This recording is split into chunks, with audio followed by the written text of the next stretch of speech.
Hey everybody, and welcome back to ThreadX3 Productions, and today we're going to be talking about Battlefield 2042. Now, spoiler alerts, I'm actually having a lot of fun with Battlefield 2042. It's got its problems, and we will definitely go over that, but I really like it. And I feel like if you're an old school Battlefield fan, just like me, you're gonna like it. You're gonna be annoyed with it at times. You're gonna maybe not even like your time or like your play sessions sometimes. But I think the overall experience that when it is working, it's working so well that I just personally really enjoy it. Now I guess I'm not a die hard, so it's like I'm not going to be talking about time to kill because I know there's some people who are like, oh, the time to kill is too short. It's like Call of Duty, yeah, whatever. I'm just trying to enjoy and have a good time. So I think the best way to do this is let's talk about some negatives and some positives. I'm going to start with the negatives. That way we can just get to the positives and have some good times with this. All right, so like I said, there are some things wrong with this. There are a lot of problems with this, especially when I was playing it in its early access. Some of the things might be smoothed over with the day one patch. I haven't noticed a huge difference, but, we still got maybe the week one patch. We'll see. But there's definitely some negatives. Let's start out with your weapon loadout not showing up.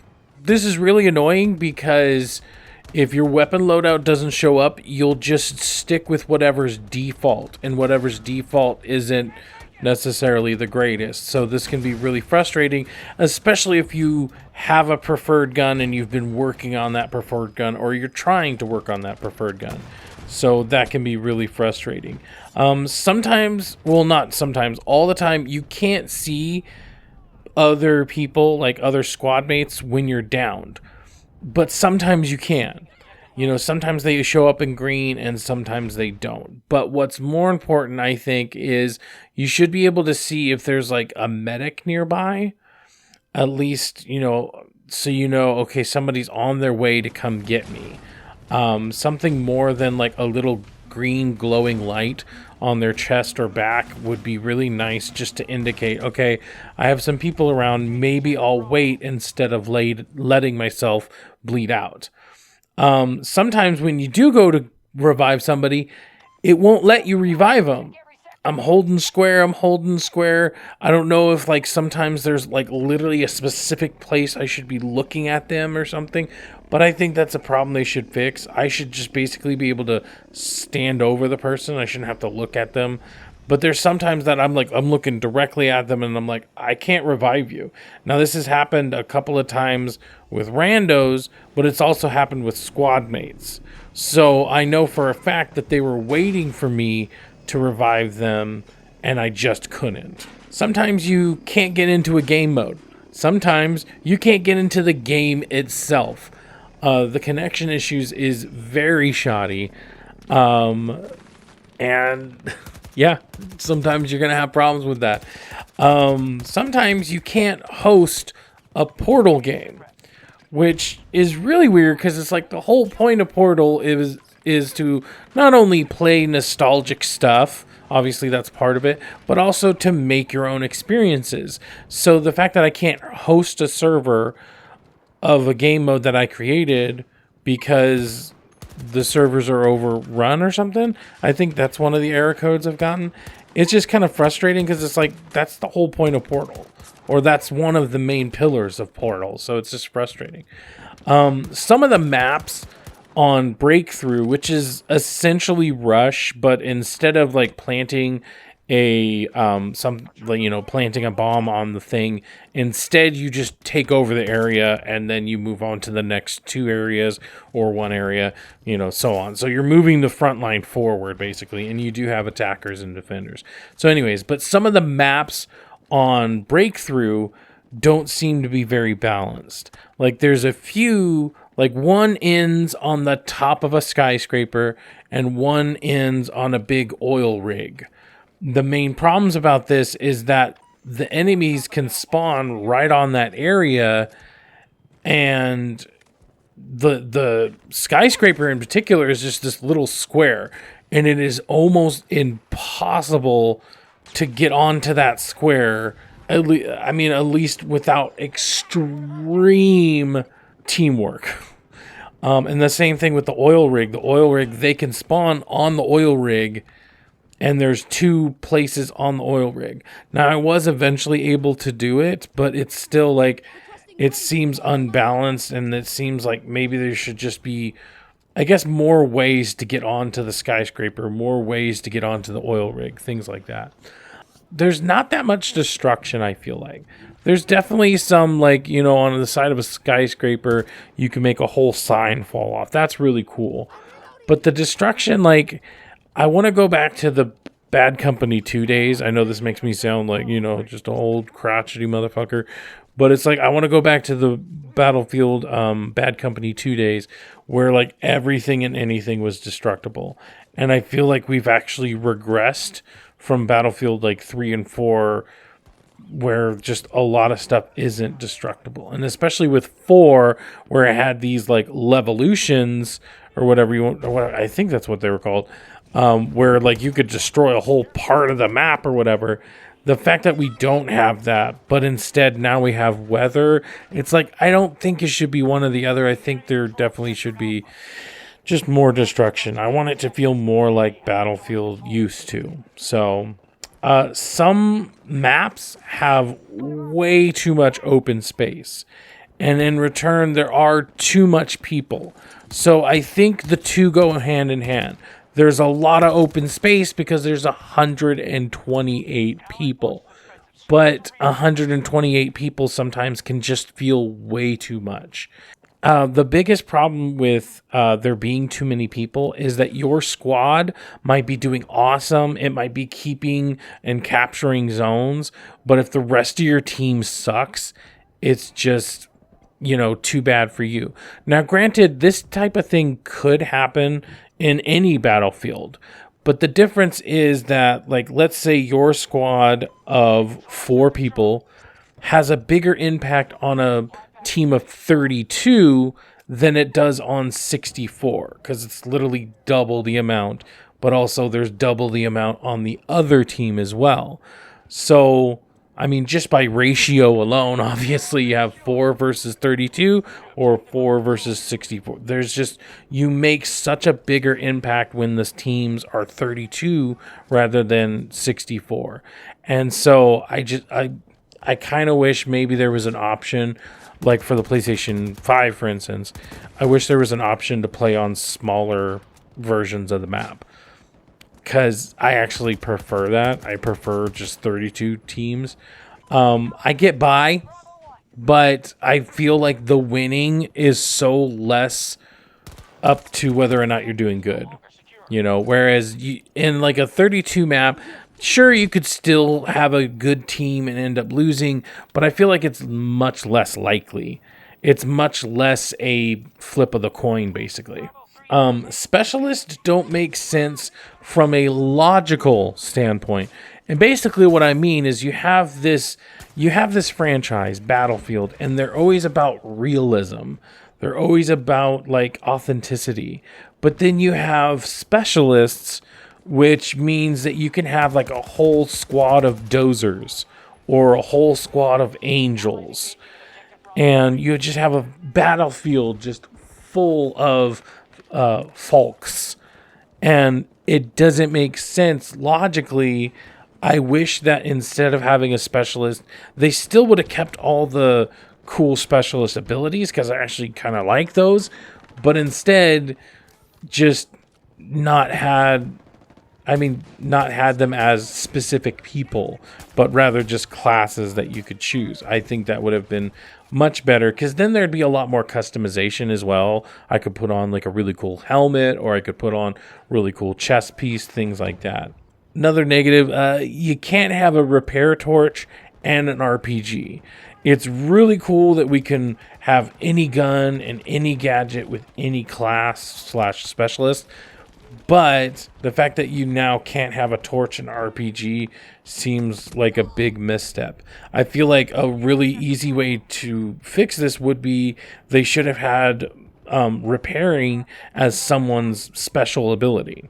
Or they should have made it so that you could sacrifice having a throwable grenade in order to have another gadget. So that way I could have like ammo and health or RPG and torch. There'd definitely be some chances for some like OP builds.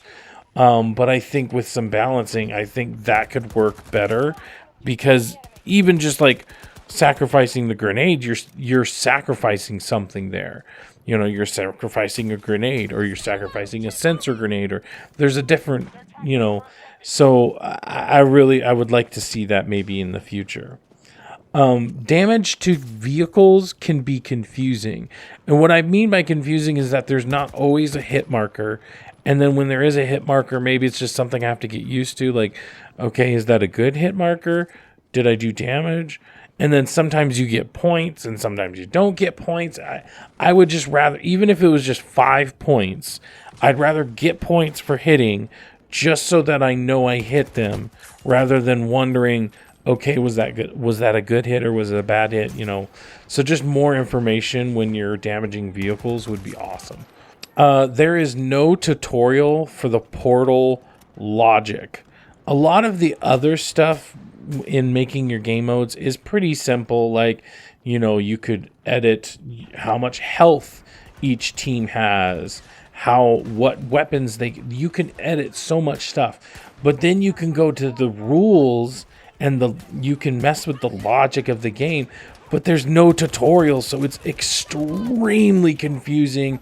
I would like to see where this goes, but without some type of a tutorial, it's just so up in the air. I'd say one of the biggest negatives is I really wish they would have done more with the 2042 near future setting, because there's not a lot other than a robot dog, for instance. There's not a lot that seems futuristic, that seems like, oh, this couldn't be stuff that we don't have today. Like one of the Sundance, one of the characters, she has a wingsuit. It's like, okay, well, you can do that nowadays. We have a blast shield. We have a grappling hook. We have all these specialists, and all the specialists, for the most part, have just basic stuff that we've seen in shooters for a really long time. It would have been cooler to see more specialists like, specialists like Paik. I don't know if I'm saying that right. Paik.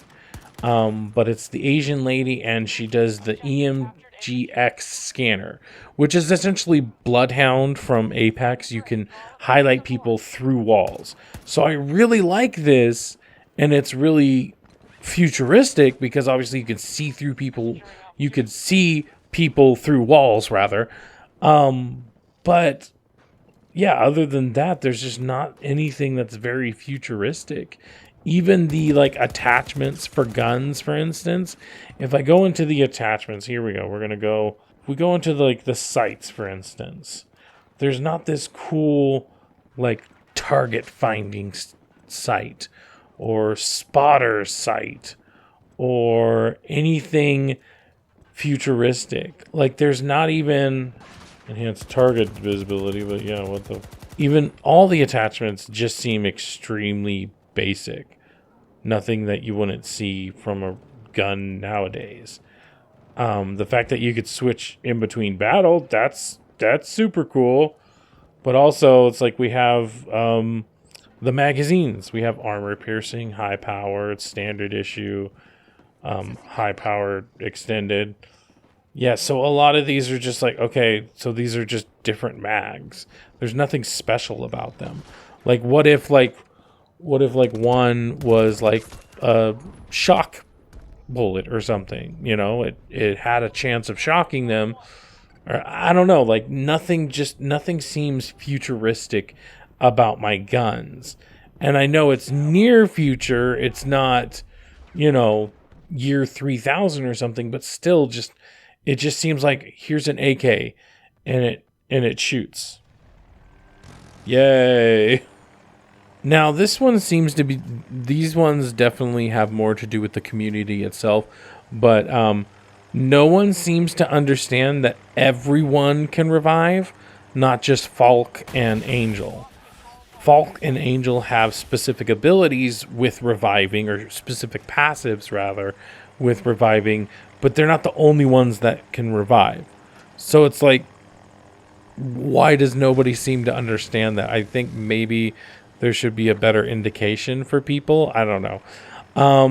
I think the biggest and most egregious thing in a squad-based 128-player game, there's no voice chat. Now, this might have changed by the time you're listening to this, but at the launch, there was no voice chat. I couldn't have just a mic and talk to people. I had to go into a party chat on PlayStation or whatever the equivalent is on Xbox. This is ridiculous, and honestly, it's a huge oversight. So that, for the most part, is the negatives. There's a lot of them, and if any of this just sounds like stuff that would send you over the edge, go ahead and give this about a month. Give it a month, give it 2 months, let some updates come through, and then pick it up on sale. Because this stuff always goes on sale around, the new year or, Christmas or whatever. So go ahead, wait. If any of this just sounds like I'm not even willing to put up with that, wait for it. But if you're a huge Battlefield fan and you want to get back to what Battlefield used to be, which is what I feel like 2042 really, it has that feel, it has that spirit of original OG Battlefield, not the Battlefield 1, Battlefield V, Battlefield 4. Like, some of them just, like, they were going off the rails, and I didn't like the way they felt. So let's get into some positives. Visually, this game looks pretty damn good. Down to the little things, like when you're driving around in a tank or just driving with tires, the treads and how they look indented into the sand or into the snow, or even just your footsteps and how well they look. The weather effects are great, like when a sandstorm comes in, or you can see a tornado coming at you, and it's like, oh my god, it's so much fun. They might wear thin somewhere down the line, but for now, they're really freaking cool. I definitely feel like I can rely on the sound, which seems like a pretty low bar, but there's some multiplayer games out there where you just cannot rely on the sound, like Footprints, but in this one, I definitely feel like I can. The ping system is both a positive and a negative. The positive is that it works like Apex, where I can tag something, hey, look over there, and it'll just do a regular one. Or I could double tap it and be like, there's an enemy in this location. I'm not sure where he is, but I think he went behind this container or something like that. So this is really good because even if you don't have a mic, you can still be extremely productive in your squad. Which is really good because there's no frickin' voice chat. But then the negative is it doesn't actually tag people or vehicles. So in the olden times, when you would tag a person, it would show up as red, or it would show up as a red tank, red helicopter, so on and so forth.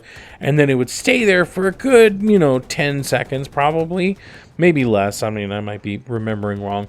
But it would stay there. Whereas, like, now, if I try to ping a helicopter, for instance, it'll just do a red ping. And especially if it's a helicopter moving at a high speed, if I do a red ping in the air and I'm expecting my teammates to see it, well, the helicopter could already be, like, on the other side of the map by then. So it's just, it's a positive and negative. I do like the functionality of it, but it also, needs just a few more features. The weapon loadouts.